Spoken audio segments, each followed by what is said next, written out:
ایک موقع پہ آپ نے حکم فرمایا بھائی 3 دن سے زیادہ قربانی کا گوشت نہ رکھو۔ کیوں؟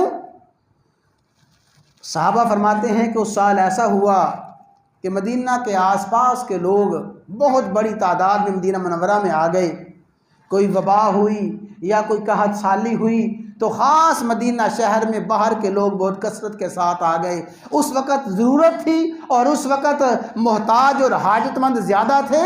آپ نے فرمایا 3 دن سے زیادہ گوشت نہ رکھو، ان ضرورت مندوں کو کھلا دو۔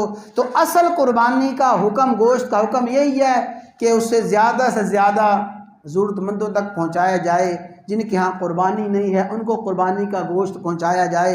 باقی فرمایا کہ اس کے علاوہ جمع بھی کر سکتے ہو، رکھ بھی سکتے ہو، لیکن ترجیح ضرورت مندوں کی ہے، حاجت مندوں کی ہے۔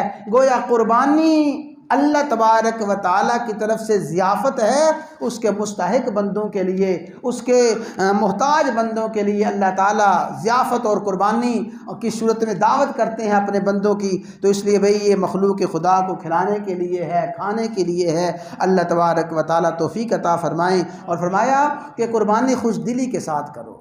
انشاءاللہ کل ہم عید کی نماز جب پڑھیں گے تو 2-4 باتیں جو پہلے ہوتی ہیں وہ کچھ باتیں عرض کی جائیں گی۔ دعا ہے کہ اللہ تبارک و تعالی آج کے، خاص کر آج کے دن یوم عرفہ کو ہم سب کے لیے بخشش اور مغفرت کا دن بنائے۔ اللہ تعالیٰ جن بندوں کی بخشش کا فیصلہ فرما رہے ہیں، فرما چکے ہیں، اللہ تعالیٰ اپنے بخشش اور اپنے مغفرت کیے ہوئے بندوں میں مجھے آپ کو ہر بندے کو شامل فرمائے، اور اللہ تعالیٰ آج کے دن سارے کے سارے مسنون اعمال کرنے کی توفیق